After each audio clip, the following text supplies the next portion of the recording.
Assalamualaikum warahmatullahi wabarakatuh. Perkenalkan, nama saya Nanda Kurnia Ayu, NPM 1903010047, kelas D, Ekonomi Syariah semester 3. Saya akan menjelaskan tentang laporan laba rugi, laporan ekuitas, laporan posisi keuangan, laporan arus kas, laporan rekonsiliasi dan bagi hasil, jurnal penutup, dan neraca saldo setelah penutupan untuk memenuhi UAS akuntansi syariah.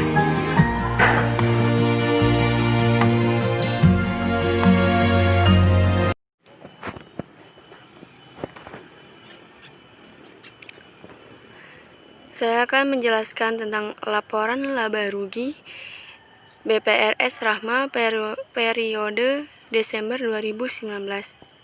Untuk menghitung laporan laba rugi sendiri, yang dihitung itu terdiri dari pendapatan dan beban-beban.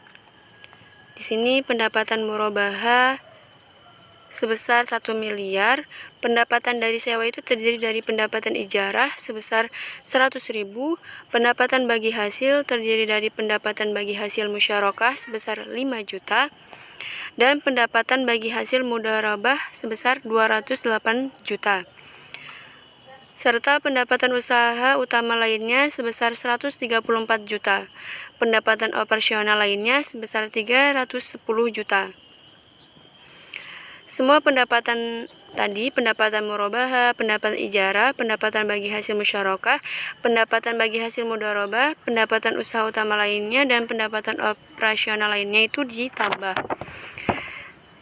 Jumlahnya yaitu 1.657.100.000 dikurangi dengan hak pihak ketiga atas bagi hasil sebesar 332 juta yang menghasilkan hasil 1.325.100.000 atas akun hak bagi hasil milik bank.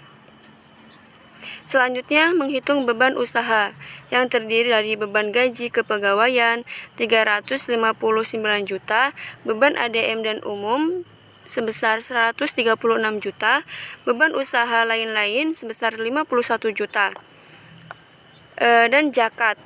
Zakat kenapa memasuki dengan dalam beban? Karena zakat itu tanggungan sebesar 5 juta. Dan penyisihan kerugian aset produktif sebesar 419 juta. Bonus wadiah sebesar 188 juta. Semua beban tadi dijumlah dan menghasilkan hasil 1.158 juta. Hasil pendapatan dan hasil beban itu dikurang dan menghasilkan laba usaha sebesar 167.100.000. 20 juta yang menghasilkan laba sebelum pajak sebesar 187.100.000. Hasil laba sebelum pajak dikurangi dengan pajak penghasilan sebesar 57 juta yang menghasilkan laba neto sebesar 137.100.000.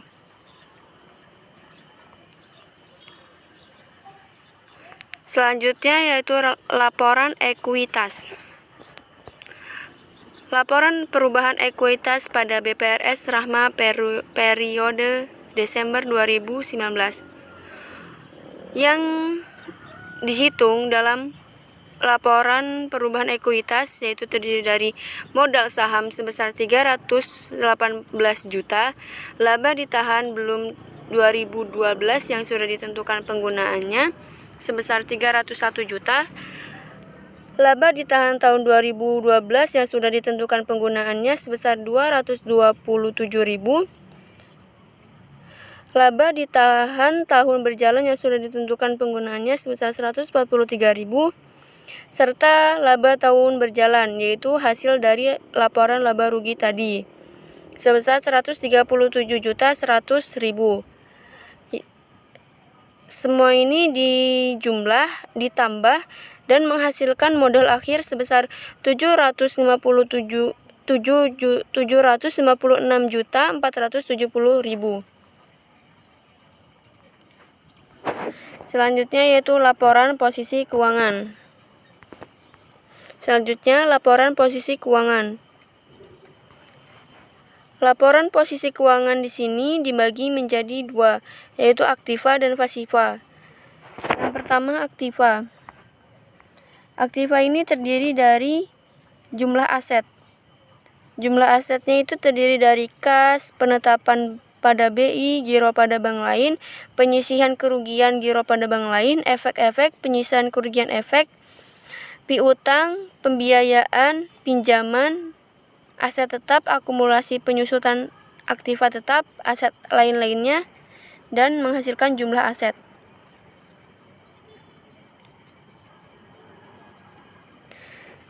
Untuk menghitungnya yaitu kas sebesar 121 juta, penetapan pada BI 1.040 juta, giro pada bank lain sebesar 40 juta, penyisihan kerugian giro pada bank lain sebesar 530.000, efek-efek sebesar 467 juta, serta penyisihan kerugian efek-efek sebesar 5 juta. Selanjutnya dijumlah dan terdiri dari aktiva dan pasiva. Aktiva itu jumlah aset yang dihitung dalam jumlah aset yang dihitung untuk menentukan jumlah aset, yaitu kas sebesar 121 juta, penetapan pada BI sebesar 1.040 juta, giro pada bank lain sebesar 40 juta, penyisihan kerugian giro pada bank lain sebesar 530.000, efek-efek sebesar 467 juta, dan penyisihan kerugian efek-efek sebesar 5 juta. Jumlahnya yaitu 1.662 juta 470.000. Selanjutnya yaitu menghitung piutang. Piutang murabahah sebesar 6 miliar, penyisihan kerugian piutang murabahah sebesar 100 juta. Ini dikurang dan menghasilkan jumlah 900 juta.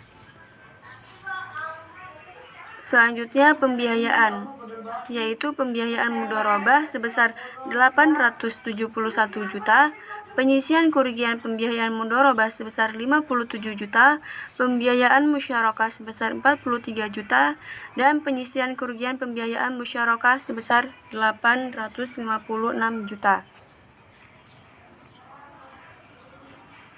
Selanjutnya pinjaman kard yang berjumlah 270 juta, penyisihan kerugian pembiayaan kard sebesar 8 juta, dan aset pajak tanggungan sebesar 10 juta.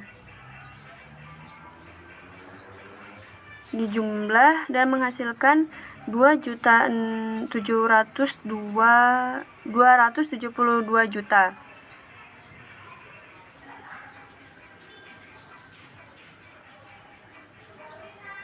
Aset tetap berjumlah 142.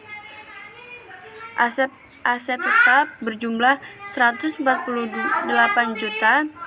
Akumulasi penyusutan aktiva tetap sebesar 97 juta, dan aset lain-lain sebesar 362 juta.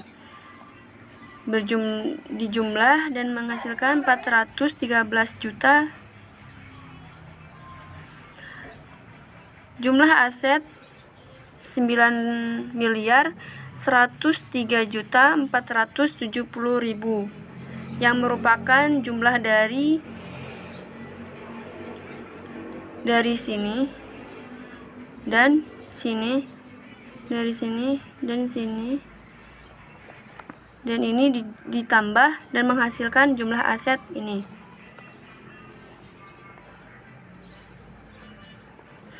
Selanjutnya yaitu menghitung pasiva, yaitu untuk mencari jumlah kewajiban dana syirkah temporel dan modal. Pertama yang dihitung yaitu kewajiban segera sebesar 3 juta, giro wadiyah sebesar 373 juta, tabungan wadiyah sebesar 916 juta, Kewajiban pada bank lain sebesar 464 juta. Bank hasil yang belum dibagikan sebesar 19 juta. Utang pajak sebesar 23 juta. Kewajiban lain-lain sebesar 104 juta. Semuanya ini dijumlah dan menghasilkan 1.902 juta. Selanjutnya menghitung dana syirkah temporel deposito mudharabah sebesar 6.070 juta dan dana syirkah temporel tabungan mudharabah sebesar 375 juta. Dijumlah dan menghasilkan 6.446 juta. Selanjutnya modal saham. Modal saham berjumlah 318 juta. Laba ditahan sebelum 2012 yang sudah ditentukan penggunanya sebesar 301 juta. Laba ditahan tahun 2012 yang sudah ditentukan penggunaannya sebesar 227.000. Laba tahun berjalan yang sudah ditentukan penggunaannya sebesar 143.000. Penggunaan laba tahun berjalan yang belum ditentukan penggunanya berjumlah 0 karena di neraca disesuaikannya itu tidak ada jumlahnya. Serta laba tahun berjalan yaitu 137 juta 100 yang diketahui dari laporan laba rugi tadi. Semua modal laba-laba ini dijumlah dan menghasilkan 756.470.000 dan jumlah kewajiban dana syirkah temporel dan modal yang berjumlah 9.103.470.000 yang merupakan jumlah dari tadi ini.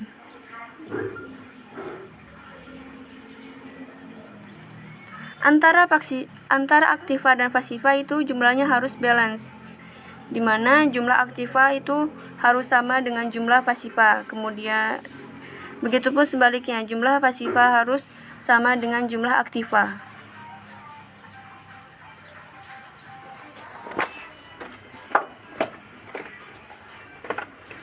Selanjutnya yaitu laporan arus kas pada BPRS Rahma periode Desember 2019. Cara menghitungnya itu laba bersih. Laba bersih tadi diketahui dari laporan laba rugi, serta penyusutan yang diketahui dari neraca saldo disesuaikan. Arus dari kas aktivitas operasional yang terdiri dari kas sebesar 121 juta, piutang murabahah sebesar 6 juta, kewajiban wadiah sebesar 3 juta, tabungan wadiah sebesar 916 juta, bagi hasil yang belum dibagikan sebesar 19 juta, kewajiban pada bank lain sebesar 464 juta, dan kewajiban lain-lain sebesar 104 juta. Semua ini ditambah dan menghasilkan 4.373 juta. Perhitungan selanjutnya yaitu menghitung arus kas dari aktivitas investasi yang terdiri dari dana syirkah temporel deposito mudharabah sebesar 6.070 juta, dana syirkah temporel tabungan mudharabah sebesar 375 juta, dan modal saham 318, menghasilkan hasil 6.763 juta. Penambahan kas itu pengurangan antara 4 miliar tadi dan 6 miliar, pengurangan antara 4.373 juta serta dan pengurangan 6.763 juta. Jumlahnya masuk pada penambahan kas. Dan saldo kas pada 31 Desember 2019 yaitu 121 juta.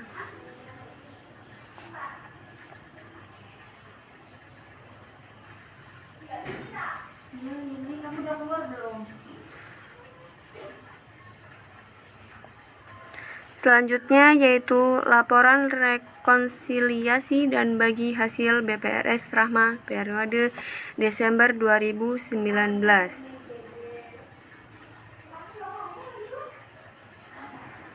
Pertama yaitu jumlah pendapatan usaha utama yang diketahui dari tadi jumlah pendapatan pada laporan laba rugi sebesar 1.657.100.000.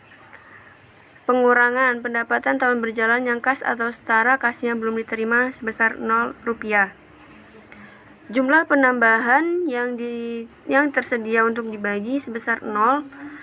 Pendapatan yang tersedia untuk dibagi yaitu 1.657.100.000 serta bagi hasil yang menjadi hak bank 1.015.000.000. Bagi hasil yang menjadi hak pemilik bank belum diketahui yaitu 0. Jumlah bagi hasil yang menjadi hak pemilik sudah didistribusikan sebesar 642.100.000.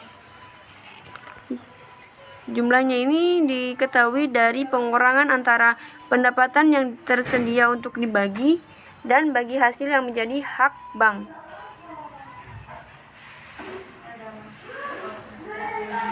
Selanjutnya jurnal penutup BPRS Rahma periode Desember 2019.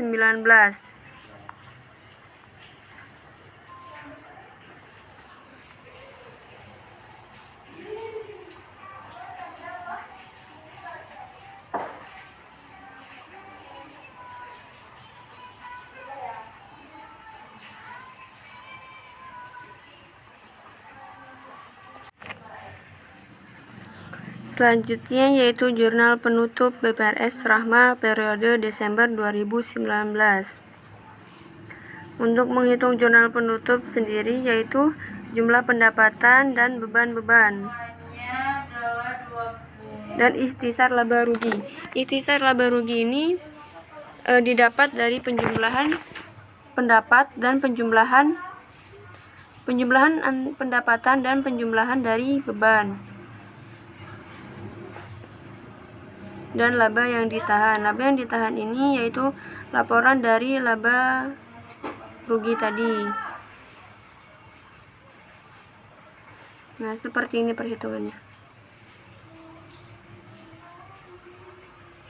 Sama seperti menghitung laporan dari laba rugi untuk menghitung jumlah jurnal penutup ini.